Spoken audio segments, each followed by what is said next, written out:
Welcome to Coinology, the podcast. You ain't getting no money if you constantly worried about what everybody else got to say. If you constantly got your eyes on what everybody else doing, you ain't getting no money. When it comes down to closing a deal, I get it done. Every single one.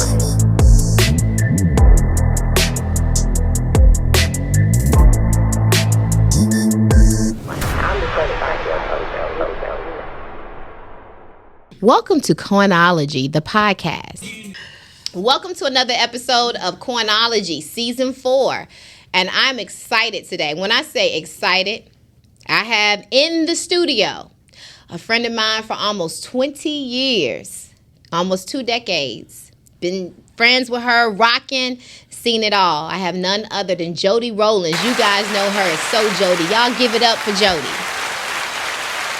All right. Jodi, you finally made it up in here. I finally got invited after 20 years. Finally made it. Girl, no, don't act like the invitation wasn't there. Every time I call you, you on the road. I'm on tour. I'm on set. I'm on this and that. And it's amazing to see that for you. I'm so excited. I remember you and I met several years ago. We met on set. It was, I don't know if you remember this. It was on a photo shoot. And you were just getting started. You had a group called the Glam Dashians. Glam Dashians. Glam Dashians. We was obsessed with the Kardashians. And I was supposed to be a stylist then. I wasn't even doing publicity. You was a stylist. Yeah, I was. With your black and white pants. Yep. Because you wanted my shirt or something. You wanted my shirt. Your pants. No, your pants. My pants. Yeah. And so you and I connected. Yeah. It was something on set. We connected. And from there on out, we just connected. I mean, and it's been years. Mm-hmm. And through those years of seeing growth, we've seen babies born. We've seen changes of careers. We've seen marriages. We've seen everything. Mm-hmm. And I think that your story needs to be told. That's why you're here today. Okay. You know, a lot of people have their own story. You can tell your story. I am? Yeah. Okay, what you want to know? All right, so let's back all the way up. So where are you from originally? England. England, okay. And you came from a 2-parent household? Yeah. 2 parents, and of course you are biracial, right? So you came from... My dad's white, my mom is black. She's Jamaican. She was born and raised in England, but her parents are Jamaican. Okay. So how was that growing up in England, being a biracial kid? Is race an issue in England as it is here? They say it is now, but me growing up, I didn't really feel it, even though in our school, me and my sister were the only black kids in the school. So you did consider yourself as a black kid growing up in England? I actually don't even know if I thought about it. Mm-hmm. You know what I'm saying? Mm-hmm. Like, obviously I'm a black person, but like I don't know if at that age, because I moved when I was maybe like 15. Mm-hmm. I don't think I was like, oh, I'm a black, you know, like, or she's a white person. I don't think it was like we just didn't think about it. Mm-hmm. And so you guys moved from England to the United States. Yeah, at we 15. moved to New Jersey first. Okay. Stayed there for 3 years and then moved to Atlanta. Okay. Well, Athens, anyway. So why did you guys move? My mom, long story short, my mom wanted to be closer to her mom. Okay. So your grandmother lived over here. Yeah, so when my grandma has 7 kids, and she moved to America to get a better opportunity in life. Mm-hmm. And then my mom wanted to be closer to her mom. Long story short, we all moved to Athens, and that's it. That's got to be a culture shock, right? For me, it wasn't, because I kind of fit in where I get in. Mm-hmm. But my sister, I think it was. Mm-hmm, mm-hmm. And what was the part that you think was most difficult for her? In Athens, it's like pick a side. You want to be black, you want to be white. There is no in the middle. And I think... Southern-wise, I hope I don't get canceled for this shit, but Southern-wise, I think that she blended in more with the white people, but me, I blended in more with the black people. Mm-hmm, mm-hmm. And it's not, now, no one should be canceling anybody because you are part of each side, right? Yeah. Right. Do you think she was more accepted by the white folks? Not 100%. I think she kind of fit, because she was probably 17 at the time. Mm-hmm. Or I don't know what age roughly, but she was older, so she blended more in with them. But me, you know, I like to have fun, so I was with the black people. Okay, Black guys, black everything. Okay, so then, you go off, you move to Athens, mom and dad. Did they stay married the entire time? No. So my dad cheated on my mom, and they got divorced. But they got divorced when I was pregnant with Ethan. So when I was 22. Okay. So, and you believe that's why they were divorced, is because he cheated? I mean, yeah. Do you think that's enough for a divorce? Is cheating? So he cheated when we was in England too. Okay. So it wasn't the first time he cheated, and then he cheated again in America. But it ain't even like my mom left him. It was he left her. Okay. To be with the girl. He's still with the girl too. Okay. So did he marry her? Yeah. Did you guys? Was that how did your mom handle that? Obviously not good. They was together for like 32 years. So she ain't gonna deal with it good. How did that form your opinion about relationships? I don't know, Dr. Phil. I don't So know. you never processed that? No, probably not. Because when they went through it again, and I hope I ain't throwing my sister over the bus, but she took it harder than I did because I had kids. Mm-hmm. So when you got kids, you ain't got time to be all worried and crying and shit. What they got going on, you got to take care of your. I had a son at the time. How old were you when you had your first child? 22. You were 22. Were you married to your son's father? No. Okay, so you were a single mom. Yeah. How did your mom and dad handle that? Because is that something that's normal over in the UK? No parent wants their kids. I don't even think even in America they want their kids to be a single mom. Like no one says, "Oh, Ava, I want you to be a single mom when you grow up, girl." It just so happens. But I was kind of still messing with the dad. Okay. It ain't like we just parted ways. We were together for a minute. You were for a minute. Yeah. Were you? Did you want to marry him?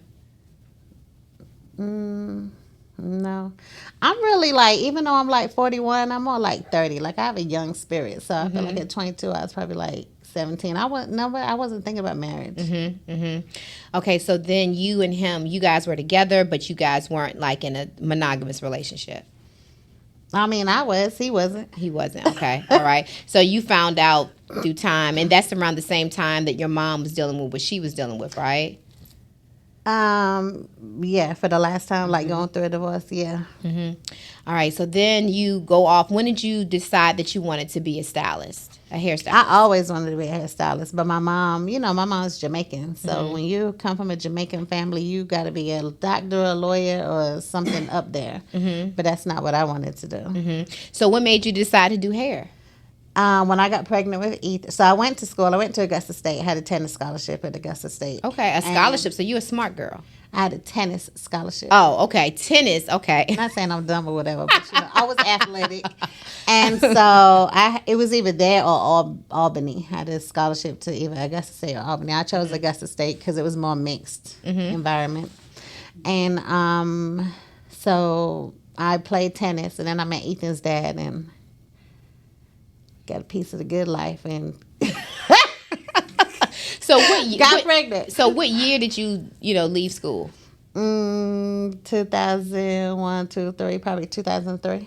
Did do you ever look back and say, No. So you don't what do you think about degrees? Do you think a degree I don't push it. I feel like if you have a student that is obviously going to college, like I never looked at either one of my kids and said they're going to college. Okay, so you never said to your kids, college is the only way. No. Okay. I'm a passionate mother. So like whatever your passion is, that's what I'm going to support you in. Okay. So like my son at 15, I sent him to DR to go play baseball because that's what he wanted to do. So man, he went over there. He went with my husband at the time, but at the time he was my boyfriend. And then he lived in DR on his own at 16 by himself. By himself. Ooh. Was that a tough decision? No. I was going to let him go at 15 by himself. Wow. But one thing I know about you, Jodi, you have a very different mothering style. I have a different style, period. Yeah, everything that you think very differently. Did you feel like your son was mature enough at that point? Yeah. Okay. So let's go back a little bit. So you end up with one son. You're 22 years old. You're now a hairstylist.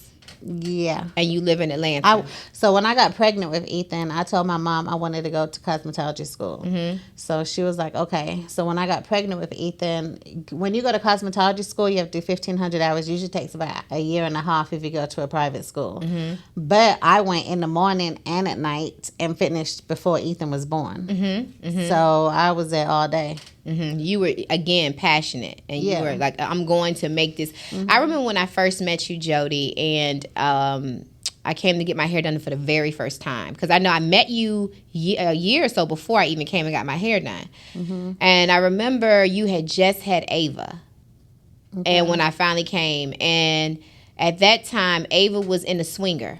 Mm-hmm. You had her over there. She lived in that swinger probably 20 hours out of the day. And Ava was quiet. She stayed in that swinger. Yeah. But when I tell you, you worked head after head after head after head. To like 2 in the morning. And I remember you started off in these little small apartments on up, and you kept building and building and building to where you are right now.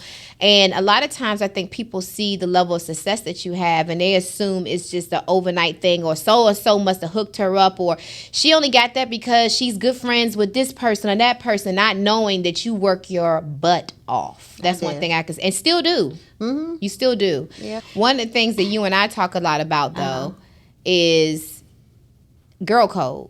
Mm-hmm. And you always say to me that in the U.S., especially African American women in the U.S., we have a different girl code than non-African American women overseas.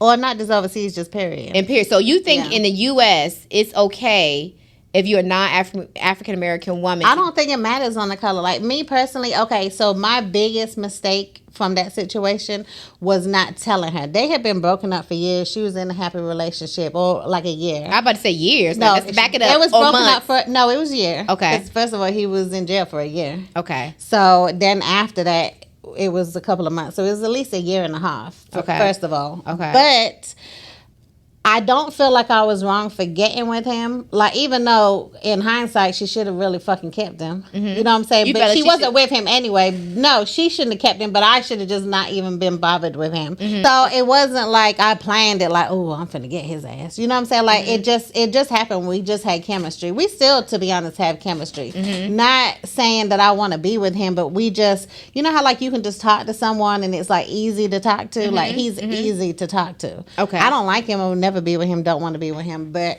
he's just easy to talk to. Okay, so you were dating him for how long before your best friend found out? I don't know as far as time-wise. To be honest. Not that long, though. Mm-hmm. Mm-hmm. But my mistake, that I feel like my mistake was with that situation, was not being honest from the beginning. So when she asked you, did you tell her yes? She didn't ask me. I think she might have... I don't know how she found out, to be honest, but somehow she found out, and instead of me being like, oh yeah, because I was living with, like, one of my other hairstylist friends was living with us too, so I don't know how, and she was doing his hair too, like, it was, we all was just like friends. Like, when he got out of jail, like, we was helping him, like, try to find a job and helping him get on his feet. Like, it really wasn't planned. It was just, it just so happened. Mm-hmm, mm-hmm. But you knew you were attracted to him, though, right? Yeah, I always was attracted to him. Even when she was dating him, I was attracted to him. So, okay, let's back up. So, it's always true, though, when you have a group of friends, it's always somebody who got that eye on your dude. You think that you believe in that, or what? I mean, you can look at someone and be like, oh, he's fine. Like, I have loads of clients that I feel like their husbands is fine, but I'm not. Wait a minute, hold on, what? I have loads of clients whose husbands are attractive, like, but I'm not looking at them like, oh shit, I want to fuck him. Mm-hmm. Like, so what would you have done differently? Now, you said you would have just told her. No, I feel like with the situation, how it carried out, I would have told her. But if I went back in time, even though I love Ava, I just don't think I wouldn't even have messed with it. Number one, it tainted her and I relationship bad. Mm-hmm. And then number two, it was just too much drama for no reason. So do you believe there should be a girl code? Do you think that girl code I still don't believe in the girl code. So do you think the girl code is there to protect you from this particular situation? No. No.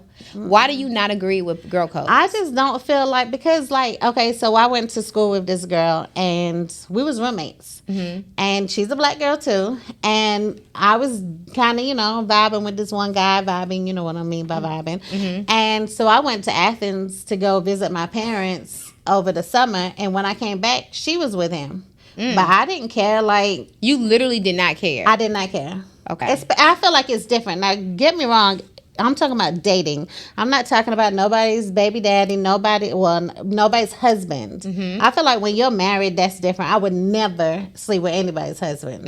And I'm married now, so I ain't sleeping with nobody. But back then, I was like, I'm not sleeping with nobody's husband. And it's not like I look for my friends' boyfriends to see which one I could steal from who. Like, it's not that. Literally, we had chemistry, and that's that. That's it. Yeah. And so then you had your beautiful daughter, right?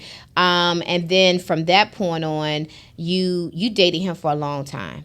You stood by I stood by him for a long time. You were a ride or die for a long time. I think you and one thing about you, Jodi, you also have a perception about relationships that's like slightly different. I know for years marriage was not number one on your radar. You were fine with not ever getting married, and you were fine with being there like that ride or die for your dude. So your guys don't have to come with a bag. You know how some people say, oh, you got to have a bag to even step to me. You believe in helping to build up a guy.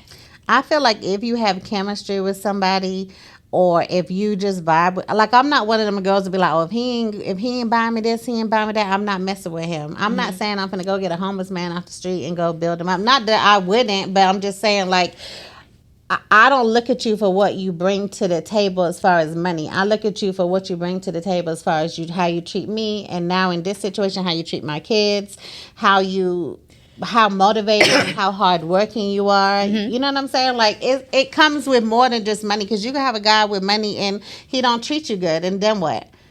Okay, so is cheating a deal breaker for you? For me?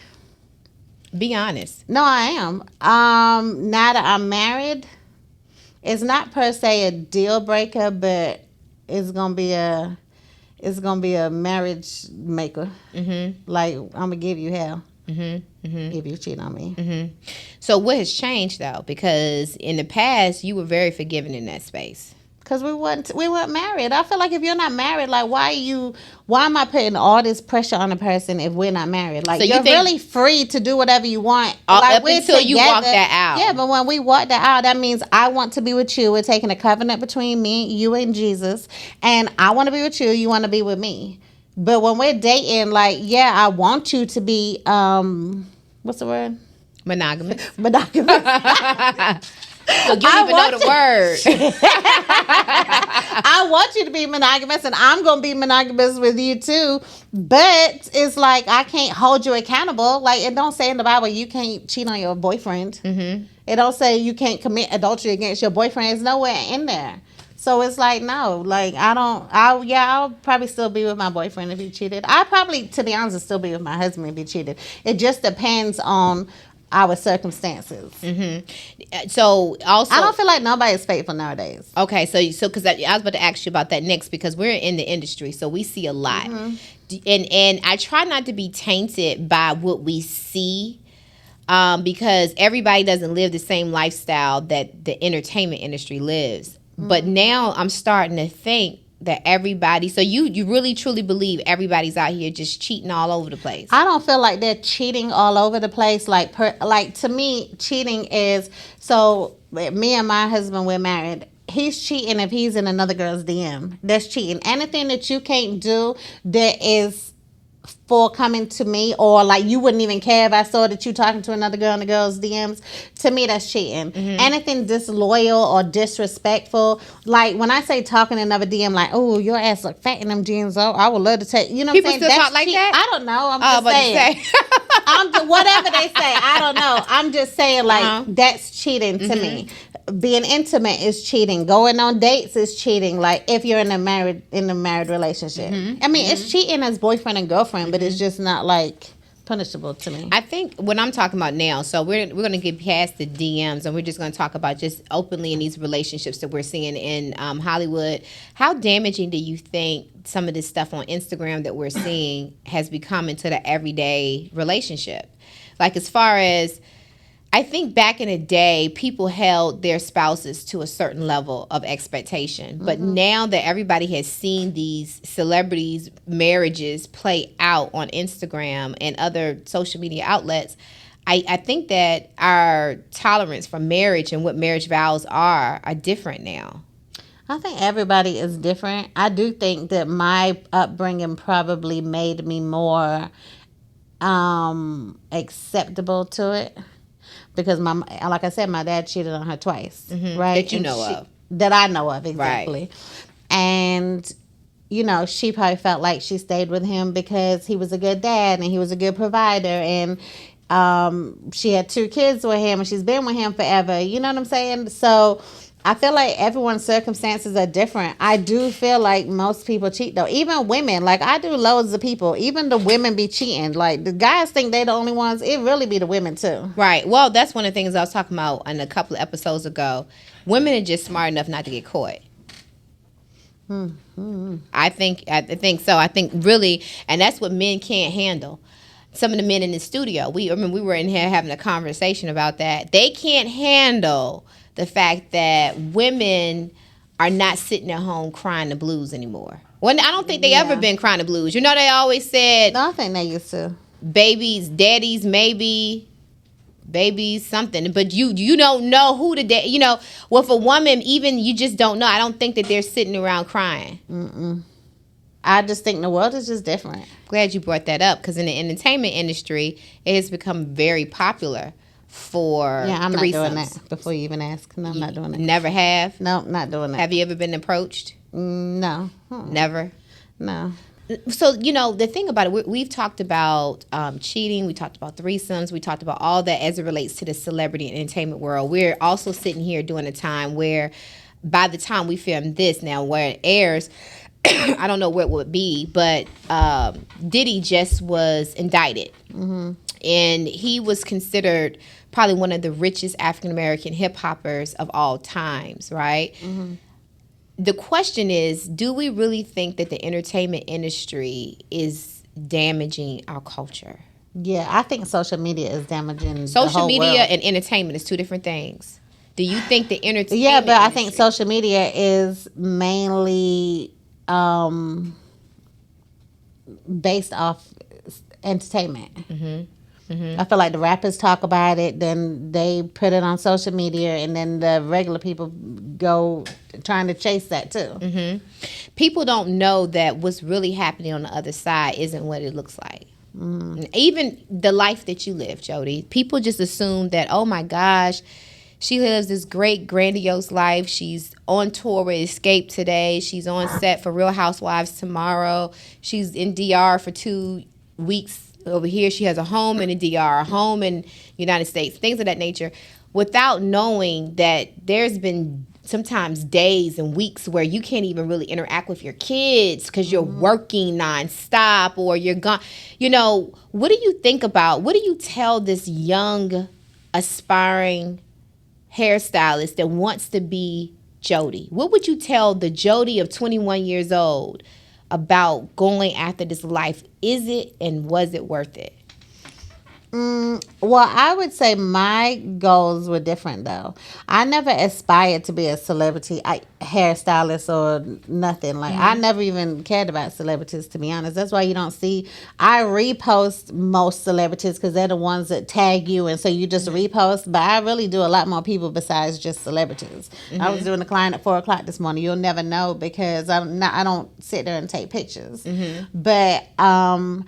my goal was never to be a celebrity hairstylist. My goal really was to cater to single mothers. And really God put me in that situation because I remember I worked at the $50 weave shop and Elton. You remember Elton? I do. Elton was the one was like, girl, you can make, I think I was making like $500-$600 just on the weekends because I was her lead stylist. And I was like, well, I was doing good because I was on Section 8 at that time. So I was living in Buckhead in my Uptown Square, living good with my Section 8. And your food stamps. Probably the Yeah, because I remember we had long conversations with you because it was a transition in the mind. I'm glad you brought that up because I remember it was a time when we had to say, Jodi, you got to let this stuff go in order to go. And I should have let that shit go. I was like, and you would not, it was a decision that you had to make. It was scary. Point, right, because you were on Section 8, you had food stamps. So Ethan's dad, when I went to put him on child support, he has SSI, long story, but so he gets a Social Security check, right? Ain't nothing wrong with him. I think you probably met him, like he's normal as whatever, but he went through something when he was younger, and that put him on Social Security. So, you know, those people back then, they get Social Security for the rest of their life. If they get a job, it gets cut off, but as soon as they quit that job, they get it back. But do you know that Social Security does not allow for dependents? So when I went to court to take him for child support, the judge was like, he can literally have as many babies as he want and not have to take care of him. To this day, he got a good 18. 18 kids? Yes. And don't legally have to pay child support for none of them. Wow. Right? Wow. But the judge was like, but I'll do, because this was ages ago. This was in 2001. Mm-hmm. And he was like, I'll give you the house. The Section 8. Section 8. Mm-hmm. So I had Section 8 in Augusta because I didn't get child support for Ethan. Mm-hmm. So the judge gave me Section 8. So I had it in Augusta. And then when I moved to Atlanta, I transferred it to Atlanta. But I remember you and I used to have some drop down, drag out arguments about Jodi. You are limiting your potential by not getting off of Section 8 and not... Because it's scary. It's scary. And the other part of it is... Oh, man, it was scary. Do you think the mentality of it is, too, to keep you in a box? To keep you at a certain limit? What, to be on Section 8? Yeah, because I remember Drexina and I used to have this conversation with you all the time about, you know, taking that leap of faith, getting off of that. Because I can't remember what it was, but it was something that was... I probably didn't want to let it go. You did not want to let it go. No, it was arguments, but you was like, girl, you did not. Because to me, that was my child support, so why I got to pay rent? So what made you decide to step away from that? Eventually, when I started, so I was in the weave shop. Elton was doing YouTube videos with me, and kind of like, that's when I met Rashida and started doing Portia, and so then eventually I was starting to make a lot of money. And maybe you and Drexina had a part in it too. I don't really remember, to be honest. But eventually when I was making a certain amount of money and consistently making a certain amount of money, I was feeling bad. Mm-hmm. So I was feeling bad and probably a little scared, to keep it real. I don't even want to go to jail for that shit. Okay. So you just finally one day reported your real numbers? I don't remember all that. Bitch, you work for the IRS? Did you report your real numbers? I don't know if it was that, but it is scary. I think people would be like, Jodi, if they knew you made this, then you would go to jail. And I ain't trying to go to jail for nothing or nobody. Right. So then you started to fly safe. Yeah. All right. Because I do remember that. And one of the things so going back to what you would tell the 21-year-old Jodi to 41-year-old Jodi, right? Mm-hmm. What would you tell her? What type of advice would you give her? I would have told her to save her fucking money. Because I used to be like BMF, blowing money fast. I even call myself, nowhere on my page does it say celebrity stylist. I hate that name. I thought I saw that in your bio. Yeah, the one that you wrote. Okay, now you put it on me. I hate that word. I hate the word celebrity stylist. I don't only do celebrities. And my best clients are not celebrities. Not saying I don't love my celebrities and I don't appreciate them. I do. But I have a lot of really good clients that are not celebrities. No, I want to talk about that because me personally, I prefer non-celebrities. Because non-celebrities typically have a standard, like as far as income. Like a lot of the celebs are dependent on, is the show coming back this season? Am I on tour? All celebrities are not business savvy as Candy. Okay. And especially if you're on these reality shows and so forth. So it's very seasonal as far as they're concerned. And one of the things that you and I talked about before is making sure that your non-celebrity clients didn't feel second fiddle to your celebrity clients.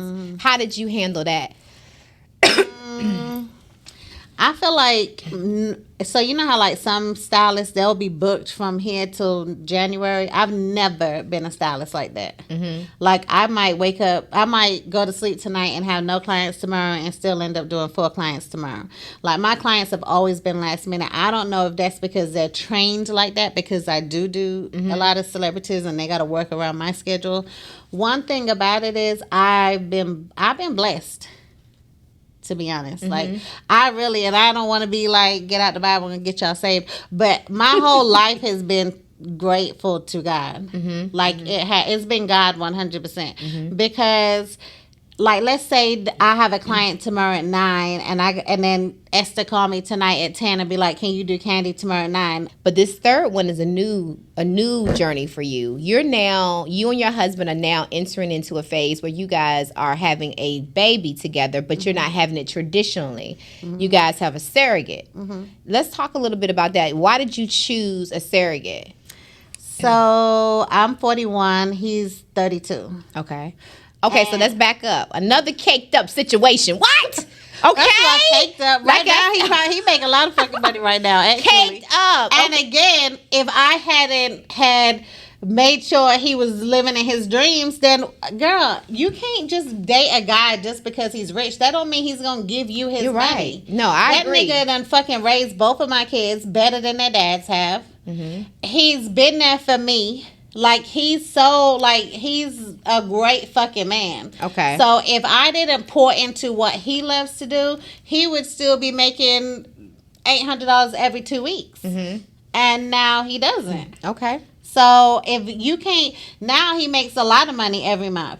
And so, if I didn't pour into him, I would have missed a good guy who doesn't mind rubbing my feet, rubbing my back, loving on me, treating me the way that makes me feel loved, just for a nigga that's got money and I'm going to buy a bag with nowhere to go with it. Well, the other thing, too, is because I don't like going out, so who gives a fuck if a nigga give me money? Another thing is once you get behind closed doors, the reality of it is no one cares about these titles. Right? You really need somebody that makes you feel a way. Yeah. And he makes you feel a way.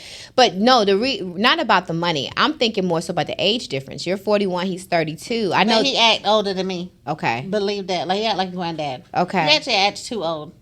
You think so? Yeah, sometimes. Okay. So you guys decided he's a disciplinarian in the family. Now, does he have any kids on his own he don't yet? have no kids. So this will be his first baby. Yeah. And you guys decided to do this with the surrogate. How difficult was that decision? And not difficult at all. Not at all. It was difficult to try to persuade him to be okay with it. But let's be real about this, though. This is rich people problems. Because the everyday person can't just go get a surrogate. Not really. Not really? It depends. So, like, people be like, oh, raising babies are expensive. Yeah, if you're going to dress your baby in Gucci, it's expensive. But if you stick with Carter's or whatever the other names is. Can anybody afford a surrogate, though? That's what I'm talking about. No, anybody. The Jodi that was on Section 8. If they ain't working, then no. But if you go get a job, yeah. Go get a job. If you can go get a job, and some people barely able to get milk. My surrogate is in DR.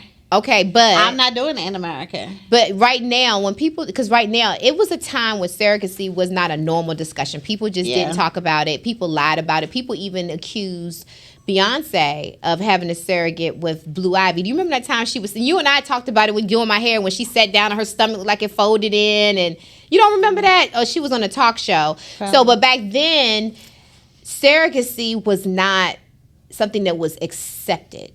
Now it is more women than not are having babies through surrogacy. So how did that become an option for you and Michael? So again, I'm 41, he's 32, and we did IVF over there. So I had my tubes tied after Ava. And so anyway we got pregnant, I either had to get my tubes untied or do IVF. And I was super fertile. That's why I got them tied. So. Now, how old were you when you got them tied? 28. Wow. Yeah. That was a drastic decision at 28 years old. And the doctors didn't try to talk you out of that? No, because my mom is in that field. So she was friends with the doctor. And I had 2 kids. When you have 2 kids, you can get your tubes tied. But looking back on that. I probably wouldn't have. But I did have bad pregnancies too. I don't know. It's catch-22. You say you wouldn't, but you made the choice that you were supposed to make at the time. I don't have regrets.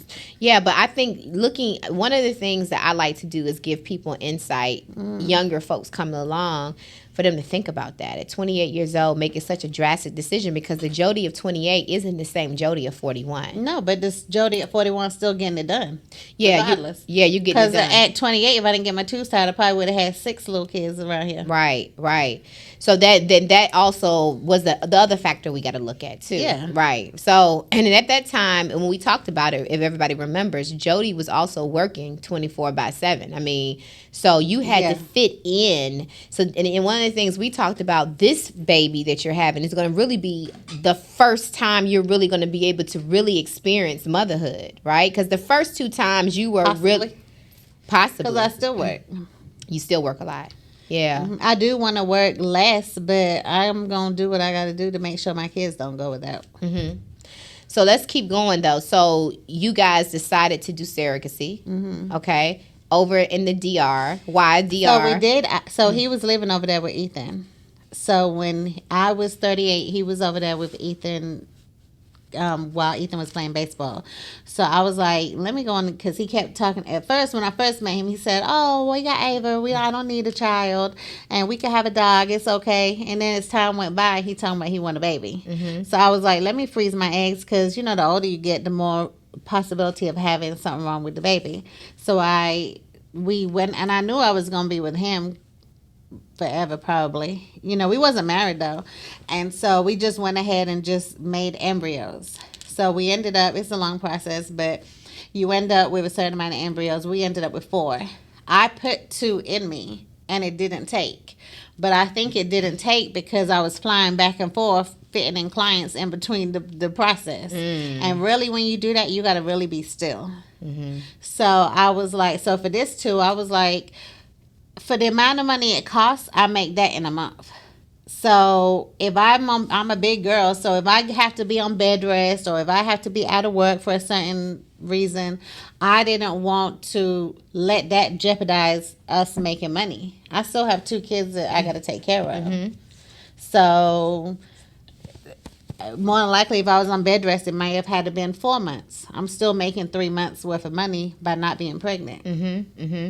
So you guys decided. Not to mention, people are dying having kids nowadays. Well, they've been dying having kids. I know, but it's like I see a lot of people not making it after having a baby. And I got 2 kids. I feel like that would be selfish. Okay. If I'm going to die, I'm going to die regardless.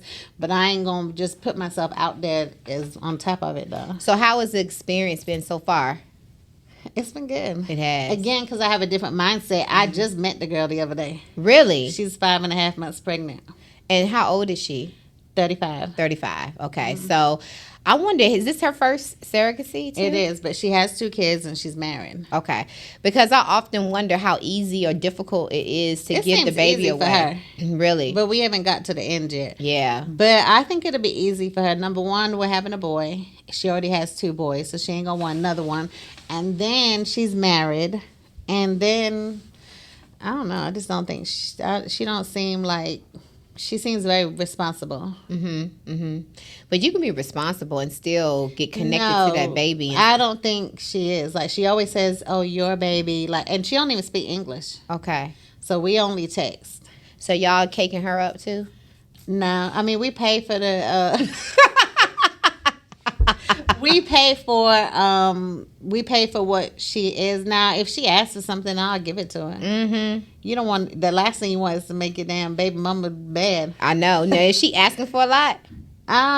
No, but I think us going over there and bonding with her is probably gonna make her feel more loving towards the situation. So is there a contract or something? Like, Yeah. did you guys go through a agency? We Or went through an agency, but in DR it's bootleg, so we went through an agency to find her.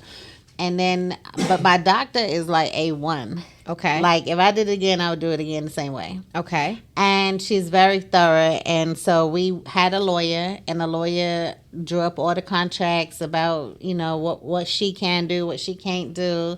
And it's been a good experience so far. And anyway, that should keep her down from asking for a lot of stuff anyway. It should be within the contract. It shouldn't be anything external to that. Well, so for example, like she might go to the store and be like, "Oh, I'm getting some medicine, and the medicine costs $1,000, but it really costs $500."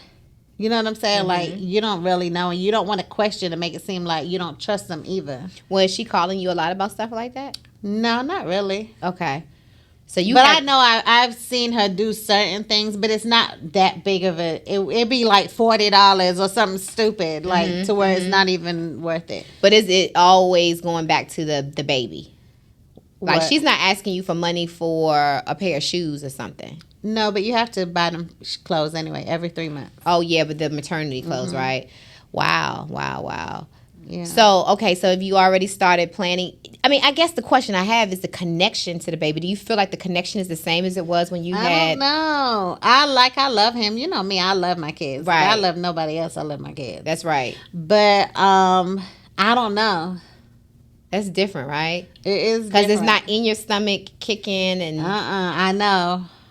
how the kids handling as another baby coming, but they're not seeing the process. They love kids too. So, like, he's definitely going to come into a loving family. Like, I'm not worried about that. I think when he gets here, it'll be different.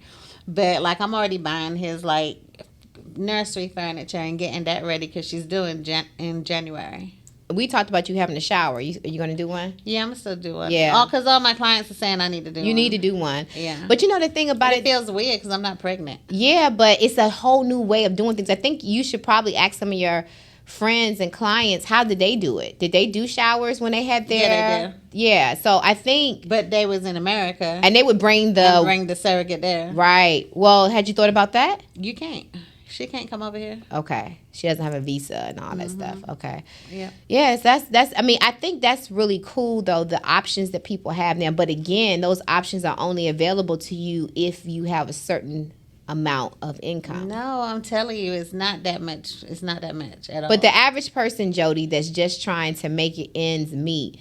Well, if you're just trying to make it ends meet, you don't need a baby right now anyway. Right. So when you're financially secure enough to what you feel like you need to, I mean, anyone could have a baby. When I was 22, Ethan still had everything that he needed. He didn't lack for nothing. But, I mean, it's just on your own perception of what you want your child to have. So once someone's kind of somewhat stable, they can afford it in another country. And so one of the things that you and I also talked a lot about, you've always been really open with your kids, especially your son, about sex and things of that nature. What made you so, like, open and so real with your kids? You don't really hide anything. I don't know. I feel like I just had to be the mom and the dad. And I feel like dads are more open and honest with their kids, and the moms are always trying to protect them. And I just feel like it's a cold world out here. So if I don't tell you, someone else is going to tell you. And it's going to hurt a lot more when they tell you than when I tell you. But for you to say, okay, to your baby, 16, you are now emancipated. You can go out here and live on your own. I don't know about or whatever that was, but I just bought him a house out there and let him live there. He still was my son. My kids are good. Again, God blessed me with 2 kids, and they are good kids. They're not perfect, but they're perfect for me. That's right. If I can go out there and work from the morning to the night, I don't have to worry about Ava. I can leave her at home and alone and everything. I don't have to worry about her. She ain't finna leave. She ain't gonna be cooking. She ain't gonna be burning down. I don't have to worry about her not once. And never have, like, from a baby. And I also was put with good people. Like, when Ethan was playing baseball over here, he had a coach. His co-aunt was, like, a godsend also. Like, I just had really good, like, Ava's teachers, Seeds of Faith. Like, I've had, like, a great village brought to me. Support system. Yeah. Because that's what I tell a lot of people. If you don't have a strong support system, living the lifestyle that we're talking about living is very difficult, because even married or not, you need to have a support system, or you're going to be basically confined to the house when you have small kids. And you and I both were building our businesses when our kids were small. So without a support system, it would have been very, very difficult. Yeah, I had a great one. I still have a great one now, and now it's even better because my mom's retired. Yeah, but you also, your mom's retired, but you had a nanny for a number of years. I did. too. I always had nannies. Right. Again, these are But things great that people that came average into people my life. can't. Yeah, but they wasn't expensive. You can afford whatever you want to work for. Like, I don't want to hear that. Like, I really don't. Yeah, and that's good to hear you say that because, and the point of us even bringing up the whole Section 8 food stamps, because you are not living from a perspective of, I've always had a silver spoon in my mouth. You know what the grind feels like. Like my parents, when they was married, that's why I don't look at a guy for money, because I think that's why. Like, even though you trying to be over here be Dr. Phil, but I do feel like my upbringing is what shaped some of my viewpoints. Because my mom and dad had money, had houses, rental houses, so that when they retired, me had a house, Zoe had a house, had lake houses. Like we came from money. So to me, my dad still cheated. So it don't really, like, that shit don't matter. Like, money does not make you a better person. It really doesn't. It doesn't. No, it doesn't. So I don't know. I'm not looking at I'm not trying to be friends with nobody for no money. I'm not trying to date a man for no money. I'm trying to be with good, solid people that have my back. I have their back. I ride for you. You ride for me. So what happens, Jodi, what age do you expect to retire? I was expecting to retire at 50, but I don't know. I'm still trying to set Ethan up to be straight. What does that look like?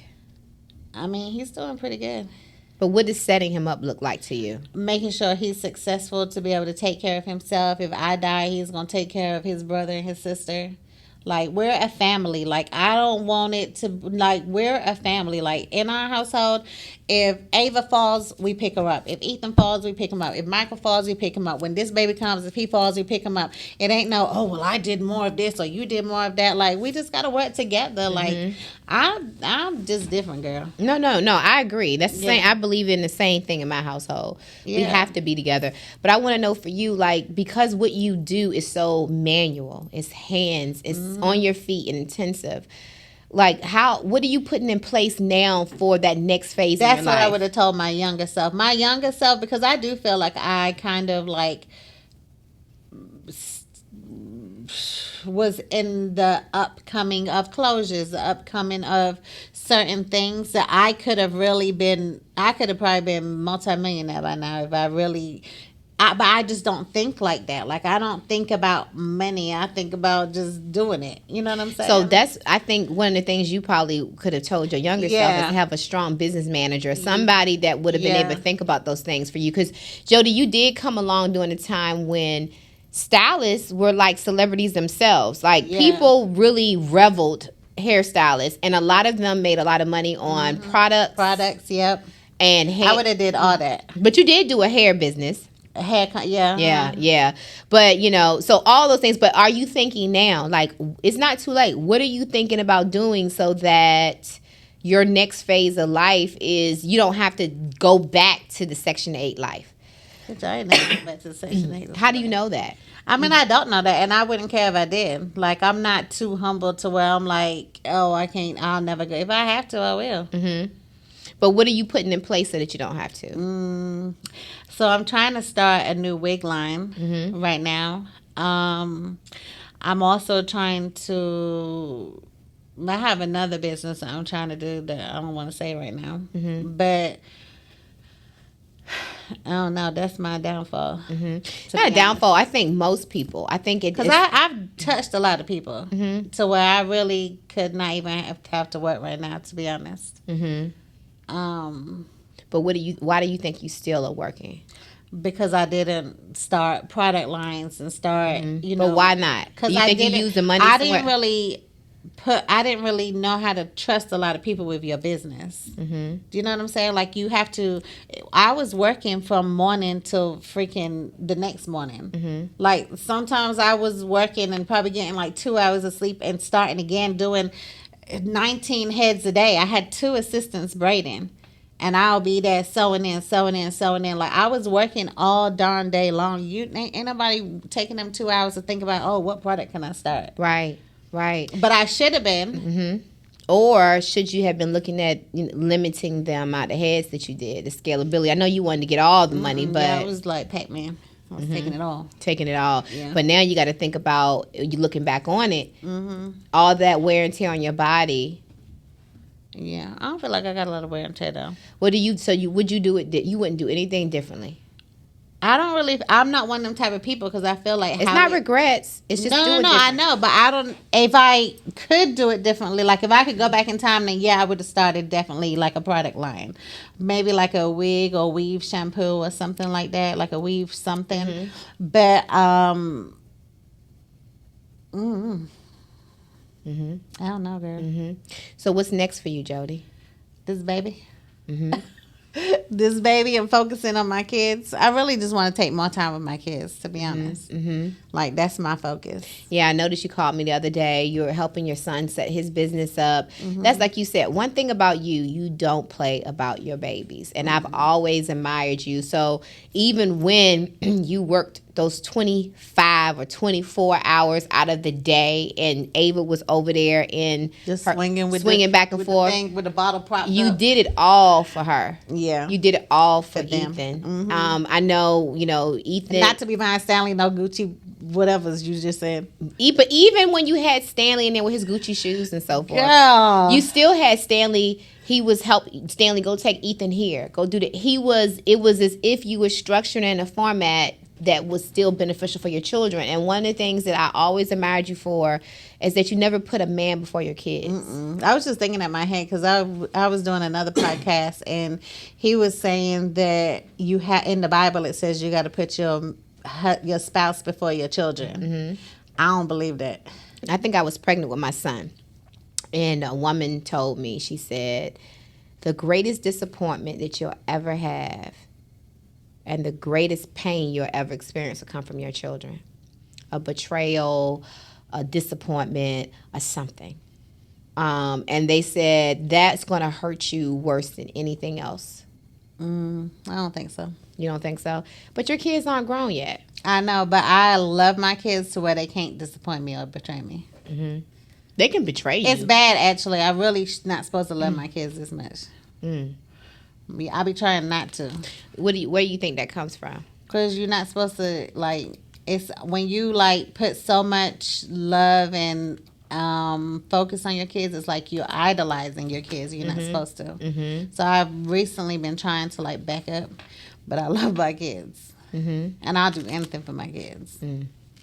Well, I want to thank you for coming out. And thank you guys for tuning in to Coinology. We'll see you next time. Bye. Welcome to Coinology, the podcast. You ain't getting no money if you constantly worried about what everybody else got to say. If you constantly got your eyes on what everybody else doing, you ain't getting no money. When it comes down to closing a deal, I get it done. Every single one.